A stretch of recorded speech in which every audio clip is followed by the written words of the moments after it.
What's going on, everybody? You've got JT here, we've got David over at Crypto for Change, we've got C Will with the Passive Income Network, and we have a terrific guest joining us today. We have got Kevin Basham over at the Cryptopulse podcast, which is available actually on Spotify and Apple Music, and has over 250,000 listeners in over 120 countries. So it's a pleasure to have you on the show today, Kevin. Thank you so much for inviting me, guys. It's we were just saying off air how cool it is that I can come on someone else's show. So this is going to be way more relaxed for me than usual. Hey, welcome, Kevin. Yes, it's absolutely thanks, fantastic. And for anybody joining the show live, let us know in the comments if you have any questions or discussion topics that you want us to touch on. We'll certainly be keeping an eye on those chats throughout the show today.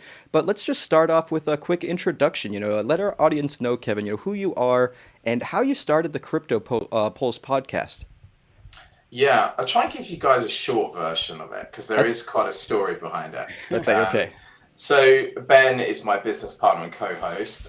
So we started Cryptopulse in 2017 in November, and he'd been in the space for a little bit longer than me, but we were both quite new to it. So the idea of setting up a podcast was really to help us understand more about the space. Because I bought my first crypto in something like July 2017. I bought Litecoin, and I think it was like right near the start of when Litecoin came out. And as soon as I started reading about blockchain and Bitcoin and what it was, I was like, holy shit, this thing's got some potential.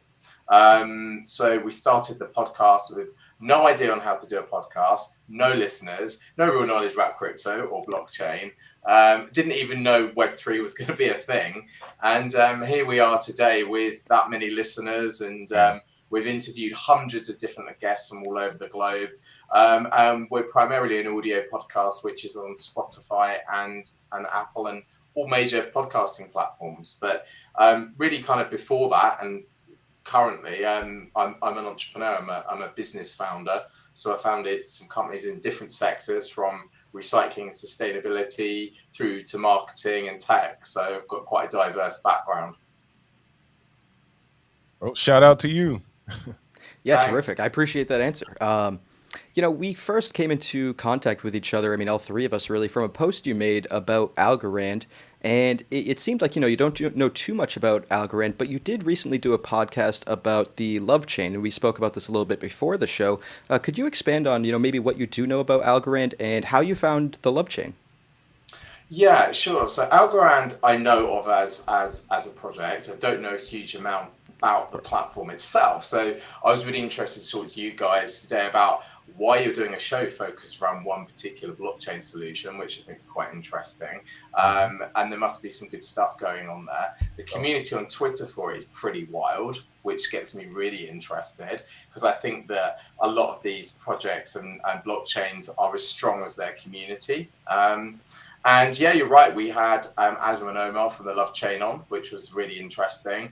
But I'm also aware of some other projects such as Oculus. So we know Lee Parsons has built that. And it seems to be like the blockchain of choice for many, many people at the moment. And I've only heard good things, which isn't always the case in the space, right? Yep, absolutely. Right. Yeah, I feel like, even JT kind of got this question from the CEO of the Algorand Foundation, that, he was doing an interview with her, and she was kind of blown away that, like, she gets how maybe investors or people, especially developers and builders in Web3 really get excited about, Algorand and wanting to build on it. Obviously it's they can build a business and things like that.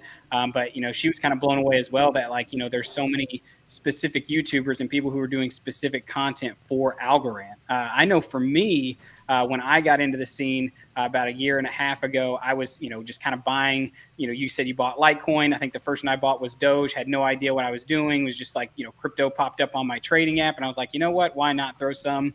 I definitely didn't hold like I should have. I paper handed that and missed out on a big run because I was before the big Elon Musk pump and everything. But, I think once I started really doing research, and I bought Ethereum, right? So when I bought Ethereum, it was getting really expensive to move around, and to really kind of play around on the DeFi. Obviously, that was there. And so I started looking, through articles and just through publications on like, what other solutions are out there. I kind of stumbled upon Algorand, and found, started doing research on Silvio McCauley, who actually founded it. And honestly, then just started using it, right? I started using D apps like Yieldly, that was early. Opulus was one of them. The Love Chain obviously is building, and there's tons of other ones like AlgoFi now.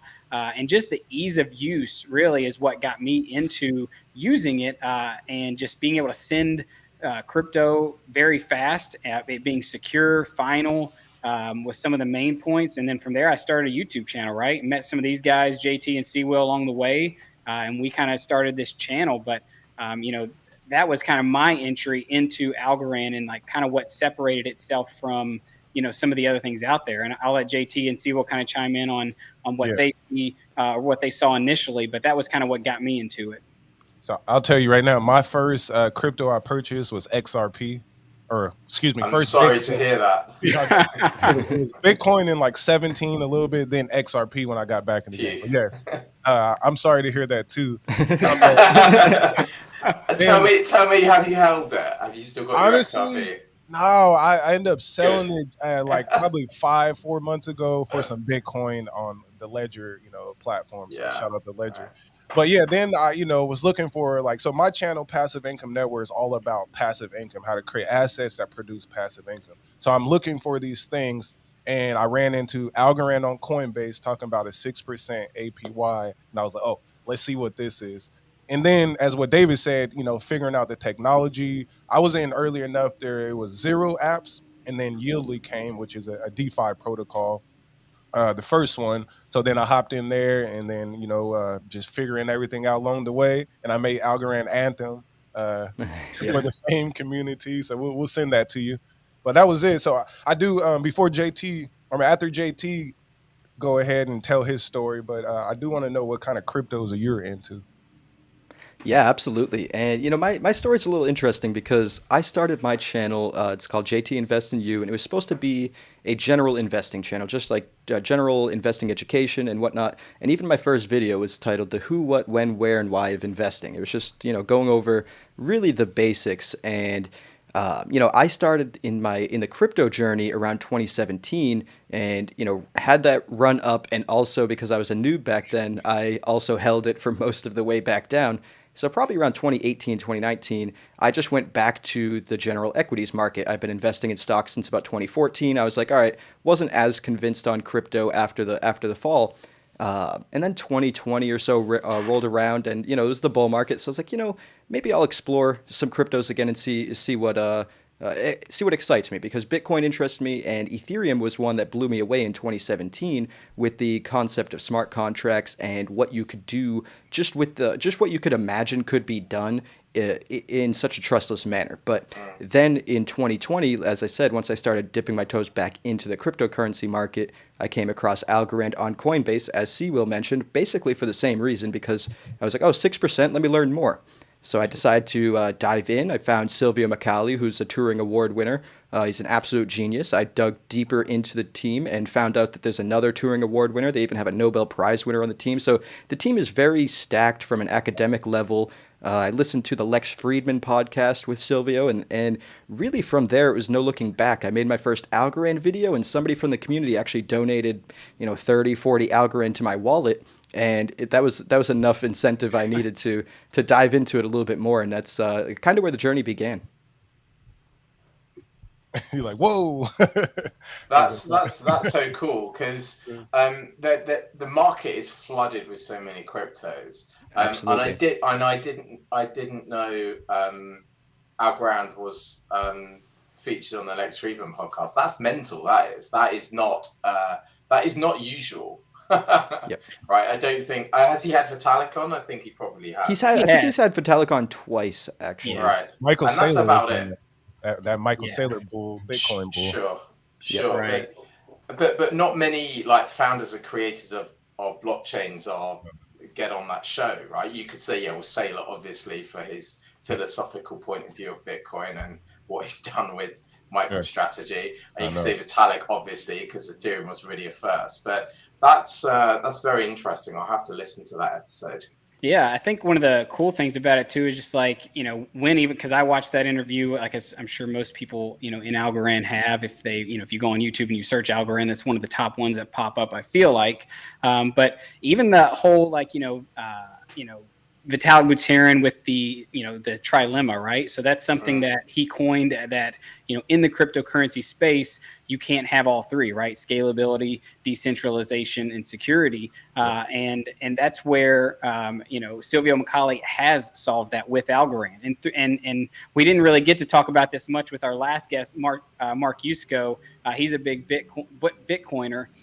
But with the pure proof of stake, that is what honestly really attracted me to Algorand, mainly because I come from a banking background, right? I was in banking for 8 years. So I know not only just the trouble of getting a bank account set up, right, and just sending money, but I also know how many fees are tacked onto so many transactions worldwide, right? And that alone right there is enough to knock so many people out of even having a bank account, being able to grow financially. And so with Algorand's pure proof of stake and just how it's the entry level for Algorand was so low, with the fees being so low because of the not being as using much computational power as something like Ethereum, it really just opened the floor for anyone and everyone to be able to access the network, right? Anyone can run one of the participation nodes, and if you hold algos, you're able to participate in consensus, right? And whereas some of the other ones,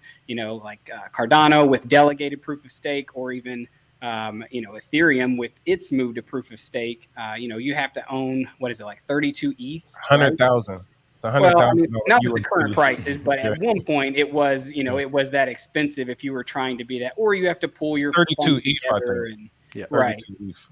So I think it's just the more like the philosophy and the ideals behind Algorand that really got me into it, because as someone who wants to see financial inclusion, right, and anyone be able to access loans and access financing and access money to start a business, right, not just here in the U.S. but also globally. That's something that really hits with me. And with some of the layer ones that are out there, Ethereum being one of them. I mean, someone who's wealthy in America, sure, you could play around on DeFi. You could send, $100 and pay a $20 fee, and it might not hurt you. But let's be honest, in the majority of the world, that's not the case, right? People need access to financial tools that, the levels, the barrier to entry is low, right? And so that's another huge thing. But I do kind of want to get here, JT, and see, well, what are your all's thoughts there as we talk a little bit about, the consensus. What to you differentiates Algorand from some of what we see out there in the layer one landscape? Well, quickly, because I do want to hear more thoughts from Kevin about these things. But I was using the Cosmos ecosystem, right? And they have a delegated proof of stake. So similar like what Ethereum is trying to merge to. You take your coins and you send them off to a validator, and then there's 120 validators or something of that nature, and they're using the creating the new blocks. The pure proof of stake is a lot more. It's a lot better, and it's more easier access for everybody to participate. You can have one algo, then they have a randomization through the algorithm to take 1,000 different wallets or coins and then use those to validate. And since the transactions are so fast and so random that no one can truly track it and be able to hack it like you could with Ethereum or something. So basically, it's an overall, it's more fair, basically. It's more fair. Well, versus a one person with one algo has an equal opportunity to be a validator in a sense. Yeah, absolutely. And to expand on that, Algorand does this interesting thing, basically through the power of randomness. That, as Sewell mentioned, that one algo really does give you the chance to participate in consensus, and it does so through the power, as I said, through randomness. And Silvio Macali, he is known for some of his fundamental early work on public key crypto systems, pseudo-random functions, digital signatures, and even was one of the co-inventors of zero knowledge proofs. And he was kind of inadvertently mentioned in the Bitcoin white paper, because one of the Bitcoin white paper, one of the pieces of information that it references was actually co-authored by Silvio, which is very interesting. So the team, it's really interesting when we think about cryptocurrencies, because you think about decentralization and whatnot, but outside of Bitcoin, every single crypto has some sort of core developer team. So ultimately you kind of are putting your hope or faith into a team that's going to execute, the certain upgrades that need to happen and so forth. And when I look at the team, or at least the core developers around the Algorand organization, it just it's so top notch that I don't see or really understand how it is lesser known in the ecosystem currently. I mean, yeah, Kevin, what's your what's your top cryptos? Like, what are you rocking with, and what's some protocols you into? Okay, so I can talk about some of the projects that I like. For full transparency, I'm predominantly sitting on the sidelines at the moment. In terms of, so I'll be very transparent. I have my own crypto investment pot. Like most of the market, I thought we were going to see a better end to last year, and I thought, no. And then I thought, the spring came, and I thought it's going to get better, and then I was like, this is not looking good. So I came out into stables, and thank God I did. And I'm dollar cost averaging it into stuff that I really like the look of, that people are actually building on, because I think things are going to get a lot worse before they get better from a price point of view. Yep. But what I learned going through the last bear cycle, I think JT mentioned this earlier about like holding your bags through the bull and the bear cycle of 2017, 2018. That was me. I put a small amount in 2017. It did a 10x, and I just kept it in there because I didn't understand market cycles at the time. And now I do. I do understand them. So I just wasn't prepared to do that again. And also the things that tend to boom in one cycle don't always move through to the next. We saw things like Verge currency in 2017. And I love Verge. I love the Verge community. It's amazing. I've got some good friends there. But I don't think that's going to do the same type of thing as what Solana has done this time around, for example. I'm not a particularly big fan of Solana at all. But so yeah, I'm sat on the sidelines, but I have been dollar cost averaging in. Zilliqa is something I'm super interested in. We just had a chap. We had Kevin Mayer from Zilliqa come on the show yesterday, and that was published on our podcast today, about an hour ago. So Zilliqa is one I'm interested in. Kadena, wow! I mean, that is a hell of a project there, and they've got some very clever people in that team, and they've got some big VC backing. So I'm really looking at what I call the blue chip cryptos. I'm looking at the blockchains that developers are using and are successfully building apps and projects on, and I'm looking at the ones that are giving those development teams funding, and a lot of these are funded by traditional VCs and investment firms and like your JP Morgans of this world. So I feel a bit conflicted at times, but we've got to let these guys partake in the space because these projects need proper funding. So I'm being really risk averse, but honestly, my favorite crypto is still Bitcoin by a country mile. I mean, nothing will ever have the what's it called, the immaculate conception of Bitcoin, and there'll only ever be one. And I love proof of work. I think it's a great concept. I think proof of work is misunderstood by many people, but I still believe that is philosophically one of the best ways to secure and reward a network. So that's my point of view at the moment. Yeah.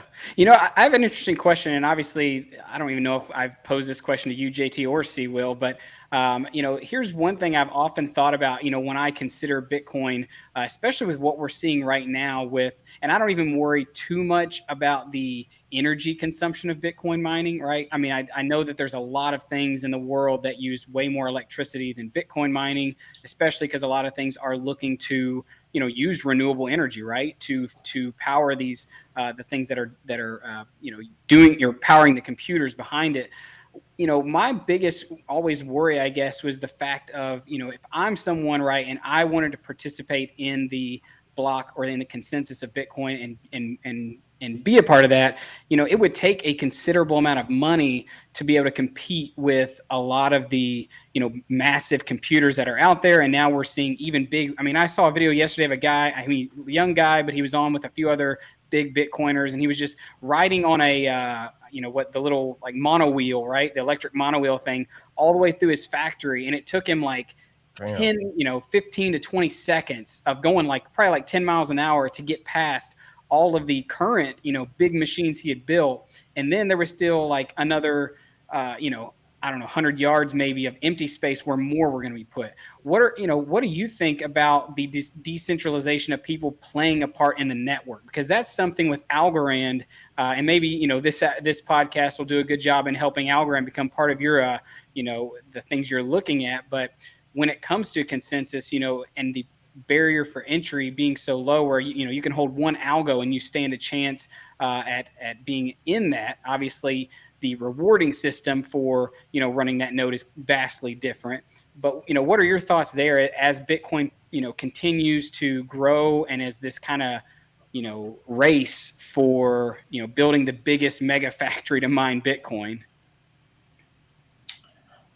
I think the world needs a pure money, and we don't have a pure money. And I think that is the biggest problem. The fiat monetary system is just leading to so much bad behavior across the board. Yeah. And I know that you can't mine Bitcoin now if you unless you're Tesla or somebody like that, you can't do that. But you know what we need a pure money, and we need something that's a pure store of value, because the current system is immoral. And Michael Saylor talks about stored energy, but and I agree with him on this, is the fact that people work and they need somewhere to store the energy of their efforts, and the current monetary system doesn't allow people to do that. So that's why real estate's gone up so much. But real estate isn't portable. And it doesn't have all of the properties of Bitcoin. So I know there's this issue around, you could call it the centralization of mining, and you're going to have probably fewer and fewer companies mining it, and you'll probably have some of the bigger companies buying up the smaller ones, and that's going to happen. And I don't think that's ideal, but I'm not a Bitcoin maximalist in the way that I think that none of the other stuff is going on is important. I don't believe that for 1 second. So I don't think Bitcoin answers all the questions for everything, but I think it's the most important problem to solve. And I think we're away from doing that, but that's my view. But there's loads of other projects if you want to get involved in and mine and be part, create a node or something, Kadena. You could on their network, you could become a miner or a node. That's possible. So, can you break down Kadena a little bit more if you know about it? Yeah, I know a bit. So it's a scalable proof of work blockchain.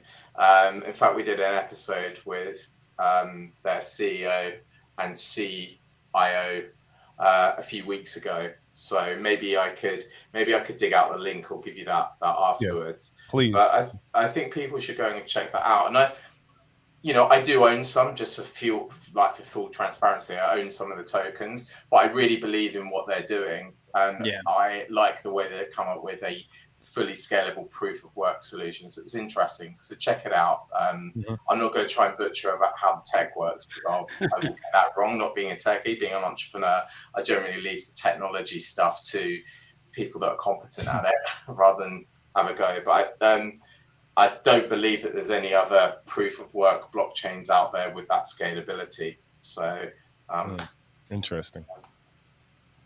What you were kind of talking a lot of there just about proof of work, proof of stake. What proof of stake blockchains out there do you like, or have you looked into as far as what you see potential for in the future? Like, what's your favorite there? Oh, my favorite. Gosh, I don't know. I don't know if I have a favorite as such. I'm just keeping an eye on what's going on. As I say, I'm sat on the sidelines at the minute, and I want to see. To some extent, I'm not too bothered about the proof of stake, proof of work for some of these blockchain solutions, because I think both are valid. But for Bitcoin, it has to be proof of work. It has to be. Yeah. But with some of these other things, then these other blockchains, then proof of stake may work better. There's a really cool token that I have a bit of called Veracity, VRA, which is, I think, if you know those guys. So they're doing they've got some proof of view technology, which I think is really groundbreaking, and that's one I particularly like. And we interviewed those guys on the podcast. So we just interview projects that we think we're interested in, and then people decide whether it's a good interview or not by sharing it and downloading it, and then we then decide whether we want to hold any of those tokens as a result of that conversation. So that's one in particular that I think has got a lot going for it. And there's another project that a lot of people don't know about called Telcoin, which has been one of my favorites for a while. But they're building something really amazing with global remittances using mobile phone devices, and I think that's going to be a big one. But certainly not advice. They're just things that I'm keeping an eye on. And I honestly believe if we're going to be in a bear market for a while, and the macro backdrop certainly suggests we could well be, we could be going into a depression. That's bad news for crypto prices. Really bad news. If that, and I think that's going to happen. I don't see how that can't. I'm going to be looking for the teams, the projects, the businesses that are continuing to build, continuing to onboard. And you just got to look at things like Metcalfe's law. So the more people that are in the network attract more people on the network. And they're the things that I'm looking at. And I'm never married to my bags. Like just because, if one of the projects I've mentioned, just if things don't turn out the way that I think they might, then I'll look for something else. I approach this as a pragmatist, and I think there's way too much tribalism in this space, saying this is the only blockchain, everything else is a shitcoin. Well, that's just a really closed-minded point of view, right? Right. So, hey, that's how they are on Twitter, though. It's like game. Yeah, I spend too much time on that. Yeah, absolutely. I'm curious because go ahead. You brought up Bitcoin and the philosophical reasons behind proof of work. And David made some good points on some valid concerns. So I'm curious, do you know too much about Monero or XMR? Because it's my belief that I do think we need a hard money, but I also think in a world that's transitioning more and more to the digital world and less cash, it needs to be a private money that has the same cash-like functions, but in a digital world, And a lot of people, when they hear private money, they think just like money laundering or something. But I'm envisioning parts of the world where you might want to donate to some political organization that's at odds with your government, and you don't want that transaction to be publicly available because who knows the type of actions that could be taken against you for that sort of donation. And Monero is very interesting because not only is it proof of work, but it also is ASIC resistant, which are those ASIC miners that are very expensive to operate. So I'm curious what your thoughts on Monero are, if you have any at all. I don't have too many thoughts on Monero specifically because I don't know enough about Monero. I mean, that's been around longer than I've been in this space. Yeah, so, I think like 2014 or 2015. And it's got into some hot water. I know quite a bit about Verge currency, just because I know the guys there, and they did a cool thing where you basically fusticate your IP address, and they say, it's not a complete privacy coin, but it's a bit like going to an ATM and then you go and spend your cash somewhere. So I think that's an interesting solution, and it's a community-led project as well. But your point about having privacy around transactions, I couldn't agree more. I mean, there's absolutely no way that governments should be able to track everybody's spending. I know we're probably going to talk about CBDCs at some point. Oh yeah, I was going to bring that in. You probably will have the same similar type of view to me on that, hopefully. Otherwise, this could get quite interesting. But Bitcoin's not going to provide that full transparency, and because it's a public ledger, and in theory, you can trace all of that back. Because there's people that have done that, haven't there? There's been people that have actually traced back transactions to individuals. So. So that's something to think about, but I don't think that should change because I think Bitcoin is really the digital gold, and then if people want to use privacy coins, then they should be able to do that. I'm seriously concerned about CBDCs because my view is if governments want full optics on people's spending and want programmable money, I want it the other way around. So I want to see what they're spending. I want full optics on where all my taxes are going, and I don't think they'll really want that as much as we don't want the other thing to happen. So you got me think about was it Boris Johnson with his parties and And there's so many like crazy things that could happen with CBDCs, and even like I look back to COVID and I see when the government was sending out. Obviously, we saw almost 50% of all US dollars being printed within 2 years, out of our whole, the whole history. Right. And like, something that was interesting that I know this, I don't really know if it's conspiracy, right? Or like if you would say that, but like you look at it and they were sending everybody, $600 a week. Right. And so I know right now there's all this talk, or there's been a lot of talk, especially in the last 5-10 years, about the minimum wage and right, people not having enough, right, to live on, right? And I've always wondered, like, with the introduction of CBDCs and the government really being able to watch everything you do, and have that and that information be out there, a living wage, right, where everyone's giving a certain amount of money, and then with the freezes and clawbacks and tons of things like that, that could be incorporated into those CBDCs. It really just shows how they could just take control of everything, right? I mean, and really just and it not be good for the average person. And that's where something like Bitcoin does come in. And I don't think there's anything that's going to be able to replace something like that to really save people's ability to fight against something like that, I guess you would say. So I think what will happen is it'll be something like this, is that we're in late stage capitalism, and at some point the current system just is going to stop working to some degree. And I think the G7 countries are fully aware of this. I think the central banks are fully aware of this. So they're coming up with some measures to tackle what could be coming over the horizon. And I think it will just be really light touch at first. So we're going to have CBDCs. Rishi Sunak, our Chancellor of the Exchequer, the guy who basically looks after the government's money in the UK, has been leading on this. And I think it would be something like, if you're on income support or social credit, whatever you guys call it over there, you'll get some money put into your digital wallet. So you'll need to register. You need to do full KYC. You'll probably have to have other records on there as well. It probably won't be too onerous at the start. And then they'll say, here's some money, and you can spend it this time on this days at these stores, and this is what you can spend it on. And people will go, oh my God, this government's amazing. They've given us free money. Which doesn't make any sense if you know anything. We saw what about happened economics. Right? So free money, no, it's just more tax, and you're living off the teat of the government. And you'll be able to spend it, and there'll be all of the stores owned by Amazon, BlackRock, Vanguard, etc.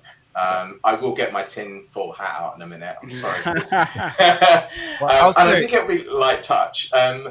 Okay, so you could say, well, that solves a problem and it's needed, and you can say that is like the band-aid that's required for where I think we're going to go. And you can say, well, fair enough.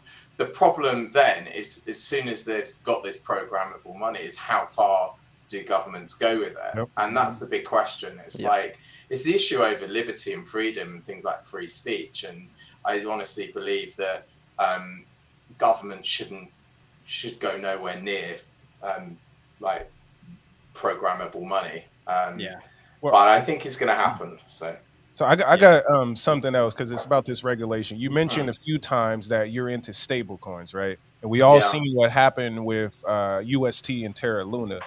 Like, what are your views with that and its effect on CBDCs or stablecoin regulation? So I think this is a pure guess. This is just one man's opinion. And I think USDC will be the one that does that hangs around. We got consensus on that then. Yeah, I think USDT is probably going to be in trouble in the long term. Maybe it just doesn't. Maybe US citizens can't use it or something. Or they've tried to attack Tether for so long, and I just think, well, what you've got Tether, and then you've got the US government, and which one's going to win that fight? I mean, that's pretty obvious to me. Yeah. So I think being in stables is a risk. Yeah. Right. Yeah. So you've got to make some decisions about how much risk you're willing to take on things like that. Maybe the USDC actually just becomes the programmable dollar. Maybe that's what happens. So. Yeah. No reason for it not to. Yeah, even in the bill, right, that was just introduced by or the senators there, and obviously this isn't law yet. It's and it's probably going to take a long time to get through, and I'm sure there'll be changes along the way. But even there, it did mention some regulation and some Yep. verbiage about stable coins needing to be backed by the dollar, right? So I think that's a very 100% big reserve. It says the bill requires 100% reserve, asset type, and detailed disclosure requirements for all issuers. But yeah, go ahead. Yeah, I was just going to say, I feel like that's definitely a big, warning then for a lot of these algorithmic stable coins that are out there. People need to be doing their research on, are they getting ready for what's coming, right? Because the regulation's coming. We're seeing it now in the U.S. Obviously, it's going to, I know you're in the U.K., so there's different things over there that are happening. But I think that's one of the biggest things that people during this bear market can prepare for is the oncoming regulations that are going to come towards the crypto markets, right? And I also feel like that's why I do like Algorand, because I feel like they are positioning themselves in a way to pass these regulation standards. I mean, I know that it's ISO 222. Yes. It meets that standardization. Although when JT asked the CEO Stacy about that, she kind of blew it off like, I don't really know why that matters, or I mean, I don't know if Algorand would ever be used on that level, at least from what words she said. But it is good to know that it meets that standard. It has Sharia compliance. There's a lot of compliances that it's already within that will help it grow in the greater world as these laws get tighter, right? And as the SEC and the CFC or like commodities thing, I forget the acronym there for, but as those things start, commodities futures and exchange. Yeah, as those things start, weighing in on the area and protecting investors, quote unquote, Yeah, what I see is definitely at this comment. Then we said the ISO 200s, right? So you got IOTA, XDC, you got XLM, Algorand, and a whole bunch of a few other cryptos. And then what we're seeing, that regulation appears that Bitcoin is going to go with the commodities. And my fear is that if we're all technically, other than Bitcoin, we all might be holding securities. So it's like kind of holding a stock, and I'm not quite sure, what they're going to do and regulate that part. I'll say this. I mean, I know we're still kind of talking a little bit on the topic of the bill that just got passed or brought up. It does talk about, they're going to have to pass the Howey test, which obviously when in reading it, I've heard a lot of people say that Ethereum would be seen as a commodity as well. And I'll say this, if they're going to put Ethereum in and lump that with Bitcoin and commodities, I would 100% believe that Algorand should get that same, being put in that bucket of commodities. But I don't know. There's definitely, when reading through those questions, to pass the Howey test, I think it only has to hit one of them, and it's considered a security. So that will be. No, it has to hit all of them. It has to hit all of them. I thought I only added one. According to this Yahoo Finance article about that recent legislation, they call it, they hail it as this bipartisan piece of legislation. And honestly, it's my opinion that anytime anything's getting done in a bipartisan way, it's usually not good. But we'll leave the politics aside. But essentially, what we were getting at is the bill makes a clear distinction between digital assets that are securities and those that are commodities by looking at how the asset is used. And it does go further into saying, under the legislation, most cryptocurrencies are deemed commodities. This would include Bitcoin and Ether, and smaller tokens like Cardano and Solana would be considered ancillary assets and presumed to be commodities unless the use of the tokens met exclusions, blah, blah, blah. So it does seem like these smaller L1s would actually, I'm going to pull C-Will out of this for a second, but it does seem like those smaller L1 tokens still could be classified as commodities. But I will say the stablecoin regulation does have me pretty concerned, because I get that on one hand, you want to make sure that disasters like UST don't happen. But on the other hand, if you only have USDC dominating DeFi, at what point is it not DeFi anymore if there's a centralized stablecoin that has freeze functions that could, if there's a big player in a DeFi organization or a big liquidity provider that all of a sudden Circle wants to cut off or freeze those USDC, what kind of effects could that have on different lending markets and so forth? So I'm concerned. I do think decentralized stablecoins still have a huge place in the ecosystem, and maybe the innovations need to change and in a couple of years from now there'll be better iterations than there are now. But I do have some concerns that these regulations are taking decentralized stablecoins out of the equation completely. This wasn't really a question, but just certainly a discussion topic anyone can run with if they want to. So the question is like, do you believe in free markets? And you're American, so I guess you probably believe in free markets than people in the UK and the rest of Europe. And to have true free markets, you have to allow for things like the Luna and UST incident to happen. Yeah. It's just a very complex thing. I honestly can't see. I think DeFi is going to run into some huge problems. I mean, governments just don't like it. Yeah. And I just want to go back to something when you were saying about like which projects, which tokens are going to be securities and commodities. So sure. There's a PDF from the World Economic Forum. And it's Cryptocurrencies, a guide to getting started, the Global Future Council on Cryptocurrencies community paper, June 2021. And on let's have a look. There's a page here with some cryptos listed. So on page 17, there's some cryptos listed in this paper, and Algorand is one of them, along with Cardano, Celo, XRP, Solana, and Stellar. Yep. So I would wager that these businesses are probably communicating with governments, with the SEC, with WEF, and maybe if they are if they've passed the Howey test, then they'll be fine. But what if they are securities? Is that such a problem? Like, is that a big issue? Something's a security? Because stocks and shares are a security, right? So what's the big issue? It's hard to know what would change, because I think there would just be people are concerned about the backlog effects of people that might have been issuing these securities, and how many fines that they might get, or what sort of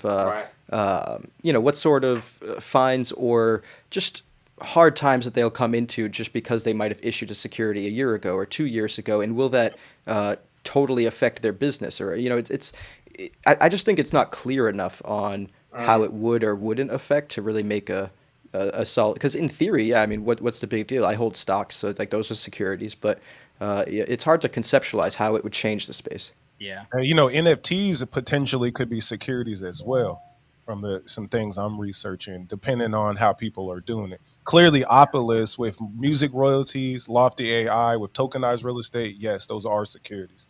But some people's projects, potentially, they might be in a situation. Yeah, and not all securities are bad. I mean, even there are some tokenized securities, as C. Will mentioned. Lofty AI is a real estate business tokenizing real estate on the Algorand blockchain. Exodus wallet that a lot of people use, they've tokenized their Class A, their A common shares, and they're trading on the securitized market on the Algorand blockchain. So there are security tokens that exist. Not all securities are bad per se. I just think it would change the entire landscape a little bit on who can issue certain tokens, and I feel like that it could stifle innovation. Yeah, and I will say, I mean, obviously we do know that the Gary Gensler, who's the head of the SEC right now, he's spoken. Obviously he's touted what Algorand can do actually in certain speeches of his at MIT, and I think him and Silvio have known each other back from their MIT days. So I think, not to say that they're gonna make sure that Algorand makes it out on the other side better, but they at least have an understanding of what's going on, and they're learning more. And I think as it all comes out and it is more clear, that will be ultimately what determines which out of these cryptos what's going to make it and what's going to be a fad and just fall away and kind of be like the internet boom back when everybody was just creating websites, right? And then obviously there was more clarity and more regulation, and then you had the Amazons, the Googles and whatnot come through and become the powerhouses that they are. I do hope, as we talked about earlier with these CBDCs, that that's the hope, right? That with some of these decentralized networks is to combat this power that these governments could inflict on everybody with just having so much control. And so I do hope that people do take deeper looks into things like Algorand and into some of the ones you mentioned, and really see the power behind a decentralized network, and especially when it comes to money, right? And we've seen the things like the dollar and what it's done, and especially recently with inflation and things like that. I mean, it cost me $50 to fill up my Prius today. I can't do that. I can't do that very much longer. So we got to figure out something, right? Like gas, when I first I got a new car like 3 months ago, right, and it was $40 to fill up the tank, and now it's 60.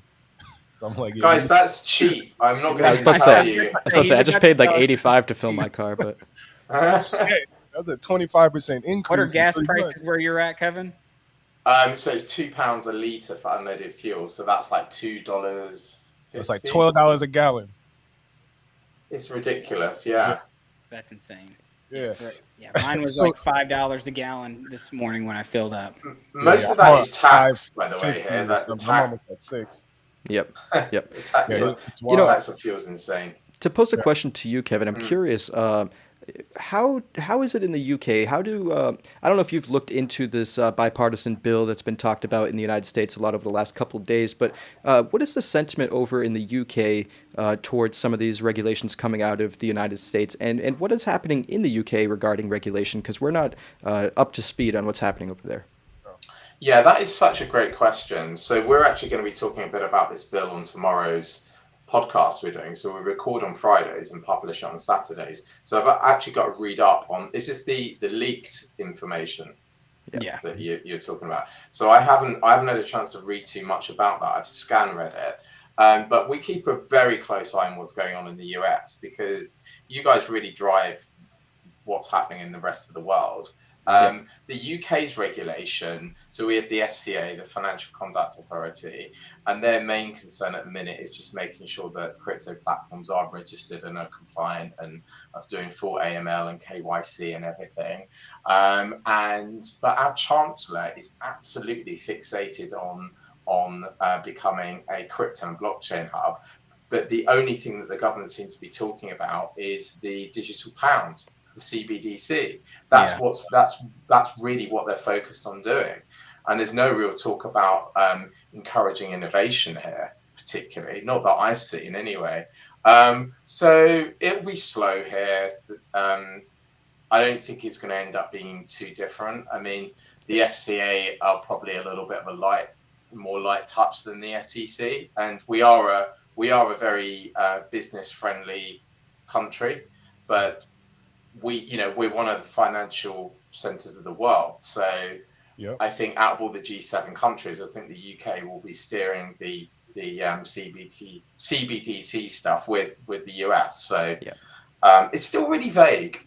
Really vague. I don't know where this is going to end up, because there's so many different parts of this. You've got DeFi, you've got Web3, which I don't think they're too interested in that kind of stuff particularly. You've got NFTs, and they're not that interested in that. But the currency stuff, the money stuff, is where they're really driving the most conversation.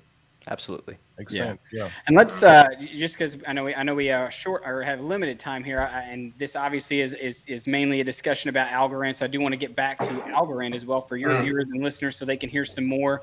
Let's jump into the last bit of time we have here, and let's talk about some of the partnerships, right, that Algorand's been able to form this year. Because like I said, Algorand really didn't start building until summer of last year. That's when the first dApps were being built on it. That's when DeFi started to explode. And really, since last summer, there's been a ton of things going on with Algorand and what they're doing. So let's talk. Each of us can say, what we're most excited about, and then also maybe, some of the platforms that we use. And I'll go ahead and start with one of them. Obviously, I think the biggest one that we would all say is FIFA, right? So FIFA has partnered with Algorand, not only for the World Cup to be a sponsor. Obviously, you'll see their name, I'm sure, some places on the pitch, and things like that, which will be awesome, but also at a technical partnership, right? So they'll be able to create wallets on the Algorand blockchain. It's still, all the details have not come out on this technical partnership, but it opens the door for NFTs for the World Cup to be created, minted on the Algorand blockchain. And FIFA obviously is an organization. I don't know the exact number, but I think, last World Cup, there was at one point like over 1 billion people tuning in, right, for to watch those games. And so not only will that, I think, bolster Algorand's exposure to people who are new to crypto and are new to blockchain technology, but I think it's going to help the network effect as people who maybe, they don't want to get in with creating the wallets and memorizing the seed, the passwords and all the confusing jargon that we use.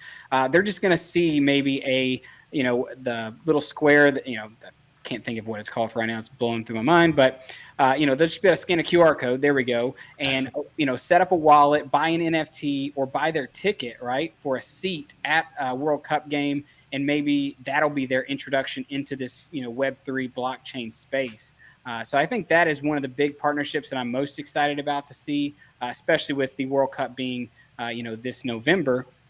And also that was why Algorand had to get Sharia compliant, I think, was to be able to, do work in that area of the world. And so that's a huge partnership. JTC, Will, what do you guys think as far as Algorand partnerships and what they're doing?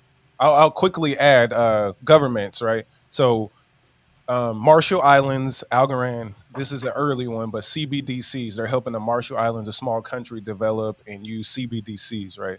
Then we have their connection with El Salvador.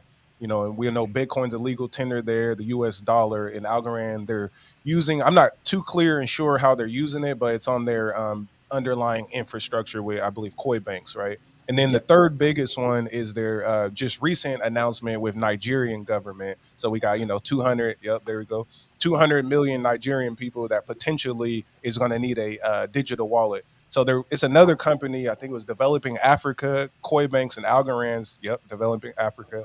Those three are working on intellectual property and, like, I believe remittances, payments, and then they're building a national wallet for Nigeria. So I think that's huge. Yeah, it's certainly a big deal, and somebody in the comment section is actually right. I spoke to Paul Regal, the chief product officer, chief product officer of Algorand, and he did mention that Marshall Islands did kind of give up on their CBDC experiment. Shout out to them anyway for trying. Which I'm totally cool. I'm totally cool with that, honestly. But your point about Koi banks in El Salvador as well as Nigeria is big. I think the Nigeria one is a bit overlooked, but outside of governments, I like the real world use cases. I'm a real estate agent outside of what I do here, and Lofty AI is probably one of my favorite apps on Algorand. I partially own like 21 different properties through their site, and it's pretty fantastic. But the other area that I think Algorand is going to shine is in the creator economy. They've been putting a lot of effort to bolster their creator economy, whether it be apps that like Opulus or Dequency, which is a music synchronization licensing business that's building on Algorand that actually got funding from Kimball Musk in their recent round as one of their funders, as well as all sorts of various projects like Napster that is launching on Algorand now, LimeWire that's making a comeback on Algorand. So they're making this very concerted effort to create a home for the creator economy. We even have Pop and Puffins that made the transition over from the Luna blockchain over to Algorand through some very solid reach out to help Luna projects migrate over to Algorand. So they're making a very solid and concerted effort to build the creator economy, and I do think that'll help them shine in the future. Like, definitely. And also, I'll just go ahead and note, with as far as, when Silvio obviously created Algorand, he wanted something that is something that could evolve, right, with the growing needs of a blockchain. And they just obviously are right now, as we're filming, they're at Austin, Texas at Consensus for Consensus 2022. And they did give, some of the updates that it's how it's going to be improving right now. Algorand can handle about 1,000 transactions per second.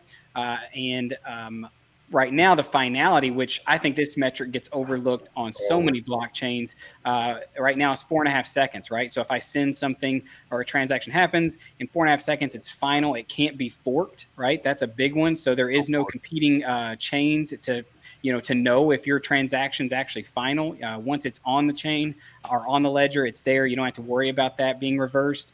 And with that, that'll be going down at the first stage to 4 seconds. Soon, obviously in progression, going down to 2.5, which in my mind is just that's mind blowing, right? That you will be able to transact and have finality with 2.5 seconds. But also the TPS is going to be going up to 6,000 this summer. So that's going to be on par with, I think Visa does. Obviously, I know it can do much higher, but it's under that amount of how much it actually does on its actual uses is like 2,000 TPS, but theoretically, I think it can do like 40 or 50,000. Yeah. Their systems, but right. In their actual use case, I think Visa's doing like 15 to 2,000 TPS. Yeah. And so, that's something I think is big. It's decent. The nodes are growing on Algorand. Right now, it's at like 2,000, I think, or 1,500 to 2,000 nodes that are currently running. And obviously, the foundation is looking at ways to make that barrier of entry easier so that the network can be more decentralized. But you're also just going to see Algorand start to take over, I think, some of the areas where other chains are lacking. Ethereum can only do a certain amount, very slow, it's very expensive. Whereas with Algorand, instant finality or near instant finality, very fast as far as transactions per speed and improving.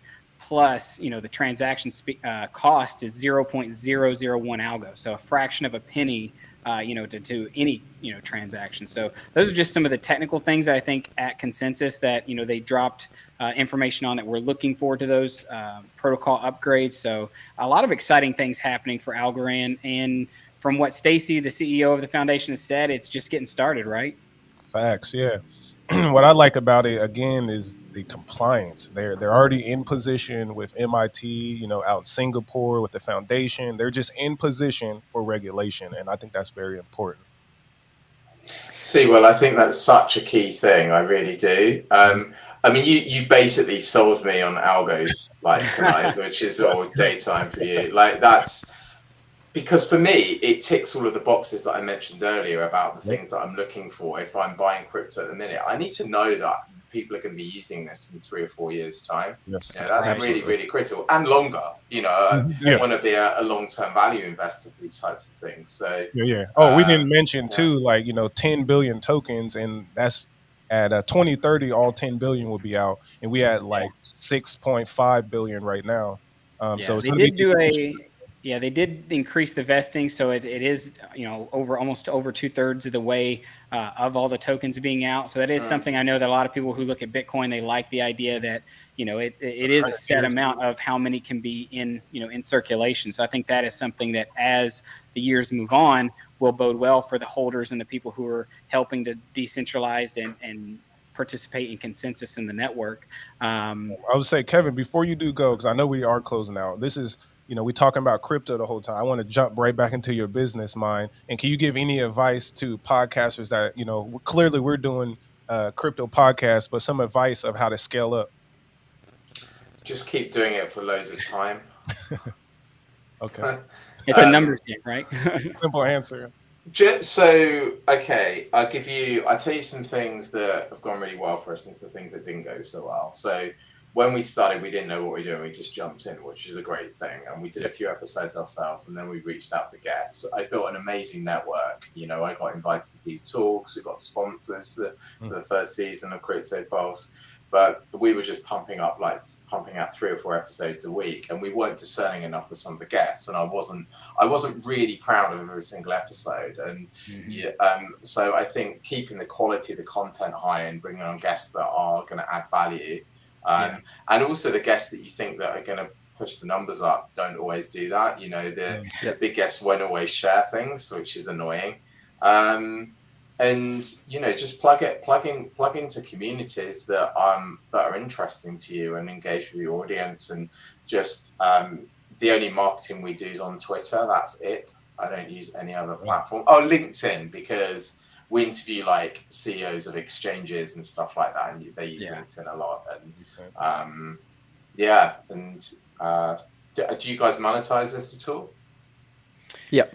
Through YouTube, through YouTube. We are working on like some sponsorships and things of that nature. So of course, you're always welcome to sponsor. Reach out if you want to sponsor. But we're doing the monetization route currently. But of course, in the early stages, it's like maybe $2 or $3 an episode. It's not anything too extravagant.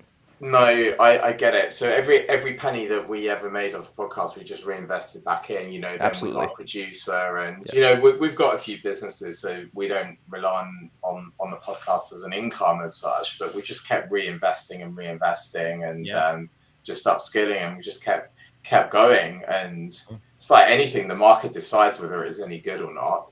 Right. You know, that's the thing. You know, great guests make great podcasts and great YouTube videos.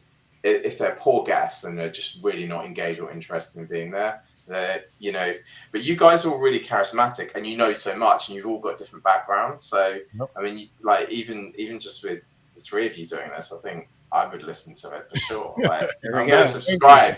I haven't subscribed. I'm going to do that now. So. Well, I know I can speak from the comments that we've got. You know, everybody's enjoyed having you on the show, Kevin. And obviously, I want to say thank you for coming on. Is there any other things you guys want to mention, you know, right before we go out here, either on Algorand or Kevin, do you have any questions or comments you want to throw out? I've got one question for you, and if anyone wants to leave something in the comments, I can't see the comments here for some reason, but so we're going to have Algorand on our podcast. We're just being lined up with somebody from their organization. It's probably going to be a few weeks' time, but I've learned a lot, but I want to be asking them some questions, and I want to ask some questions that nobody else has asked. So what should we ask them, do you think? What would be interesting? Good one. It really depends on who you get from the team. That's true. I want to say if you're talking with Kelly, there's a very good chance. You know, Stacy is pretty public. You know, she's pretty out there. It could be Stacy, who's Stacy Gordon. Kelly, yeah, Stacy. Well, I don't know. I don't know if Kelly really does much on the podcasting, but I know Stacy would be a name. I'm trying to think of a question though. JT, you seem like you might have one. Well, actually, this one's a tough one for me because I did just have Stacy on the podcast, so I ran through like every question I could think of that I wanted to ask her. But yeah, to David's point, it really does depend on who you want. If you have somebody on more on the technical side, you could get into the nitty gritty on the information of the actual like specs of the blockchain. If you have somebody from marketing, you could get, you know, it really depends on the perspective. I will say on like just a funny question. If you end up getting Silvio, just ask if he wants to come on our show next. I was about to say we did ask the question. Our producer's quite persistent, so if we do, that would be great. He's a brilliant mind. Silvio's brilliant. I would love to have him on the show. If anyone out there in the audience has the contact, I've got contacts at the foundation, but I've yet to make my way up to Silvio. Yeah, that's. But I would say, Kevin, let's definitely, if you can, for me, ask about something about governments and regulation. That's what I'm really into. Because that always, like we said before, gives a more clear picture. Because, you know, the UST, we would say, got attacked because it was trying to compete against banking systems. And we know that's a bad idea to compete against the big banks, you know. So that's how I'm seeing it. Like, please ask some government crypto regulation questions. Some regulatory stuff. Yeah, okay. We'll do that. We've got a Telegram group, so I'll let you know in there who we've got. Excellent. And and so what we'll do is we'll just share this across our channels as well, and you know, we'll make sure that our listenership knows about it. I think what we'll probably do, if it's okay, is to take some of the audio from this, and our producer will put some snippets into maybe one of our weekly shows with a call to action to go over and follow you guys and you know, tune in. Yeah, we'd love that. We could send you over the audio file once we're done here tonight. You know, let our audience know where they can find you and where they can listen to the Cryptopulse podcast. Yeah, so it's crypto_pulse on Twitter. You can then link to Ben and mine's Twitter from there. That's in the bio.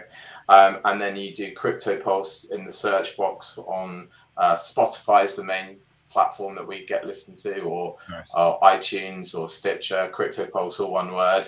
And we're there, and we've got hundreds of episodes that you can listen to, including our latest one that came out today with Kevin Mayer from Zilliqa, which is actually a really good one. So, yeah, go and subscribe to that and let us know what you think. You know, really appreciate it. Yeah, awesome. Nice. I did think of actually one thing you could say to whoever you do get to interview. You could just tell them that you enjoyed the next block so much. You really want to hear them out in Dubai in 2022. Oh yeah, we didn't even get to that. the annual Algorand conference. Actually, they decided to do it in Dubai this year, which is a very interesting decision to do in a bear market, in my humble opinion. But that's a conversation for another day, Kevin. We really appreciate you coming on the show. Yes. Nice to meet you, Kevin. Likewise, stay in touch. Thank you so much for having me on your show. You know, it's always an honor to be a guest on someone else's show. I hope anyone who's listened to all of this has really enjoyed it. And yeah, let's connect again soon. Absolutely. Sure. Stick around for a second, Kevin. Sure. All right, everyone. Thanks for sticking around to the end of the video. This was our conversation with Kevin Basham over at Cryptopulse Podcast. If you like the content, give us all a like and subscribe. We've got me over at JT Invest in You. We've got David with Crypto for Change. And we've got C. Will with the Passive Income Network. Give us all a subscribe, and we'll catch you in the next episode. See you, everybody.